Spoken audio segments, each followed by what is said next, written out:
Salut à tous! Aujourd'hui je vais vous montrer comment réaliser un baby color. C'est en fait comme un baby boomer mais avec le bout en couleur à la place du blanc.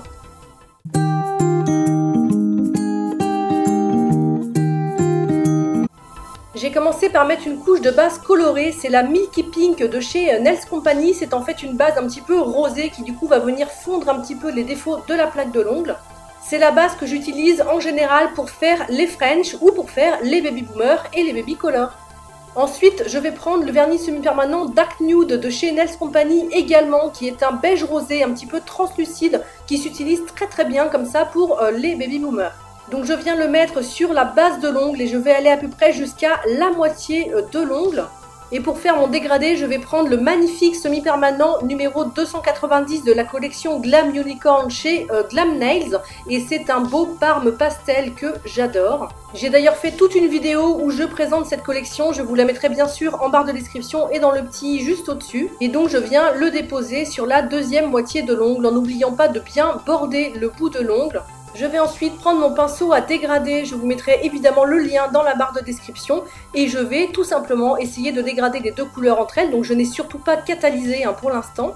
Et là c'est parti pour un petit jeu de patience, il faut vraiment le faire tranquillement, ne pas s'énerver. Donc là on commence à mélanger les deux couleurs entre elles. Il faut surtout penser à nettoyer très souvent votre pinceau, retirer l'excédent sur un petit sopalin pour éviter de trop mélanger les couleurs et que le parme ne remonte pas trop dans le beige rosé. Je vous accélère un petit peu cette partie pour que ce ne soit pas trop long, mais vous voyez, je prends vraiment mon mal en patience. Il faut y aller tranquillement, faire plusieurs passages et vous voyez qu'à chaque fois, je nettoie bien mon pinceau. Et quand je suis contente de ma première couche, je vais la catalyser pendant 60 secondes sous ma lampe LED. Donc je vais venir faire une deuxième couche exactement de la même manière en mettant le beige rosé toujours sur la moitié de l'ongle et le parme au bout de l'ongle. À la limite, c'est une étape qui n'est pas obligatoire si le résultat vous plaît en une couche, mais moi je voulais vraiment que mon parme soit bien parme opaque et pas un petit peu rosé. Et puis même pour la tenue du vernis, je vous conseille de faire quand même deux couches, c'est toujours mieux, ça sera plus solide pour votre ongle et le vernis tiendra d'autant mieux.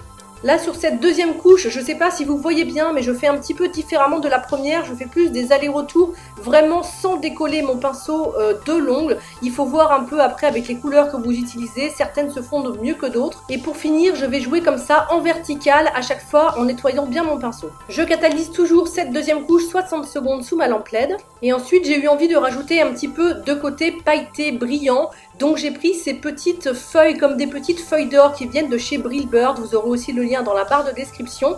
Et je vais profiter de la couche collante du semi-permanent après la catalysation pour les coller directement avec le doigt. Donc là, rien de plus simple, je prélève un petit peu sur mon doigt, j'essaie d'en prendre vraiment petit à petit pour ne pas faire de gros paquets évidemment.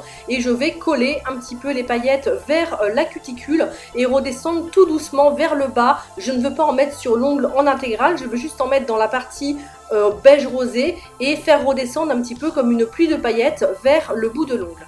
Ensuite, on peut directement poser le top coat sans avoir à catalyser avant. Mais attention, je vous conseille d'utiliser un top coat qui ne vous sert qu'à faire de la paillette parce que sinon, vous allez avoir des micro-particules de paillettes dans le top coat. Et si vous voulez après avoir une pose standard laquée, ça va vous mettre des petites paillettes dedans. J'espère que cette vidéo vous a plu. Si c'est le cas, laissez-moi un petit pouce bleu et un commentaire. Ça me fait toujours plaisir de vous lire. Et surtout, n'oubliez pas de vous abonner à la chaîne pour ne pas manquer mes prochaines vidéos. Je vous fais plein de bisous et je vous dis à très vite pour une prochaine vidéo. Ciao!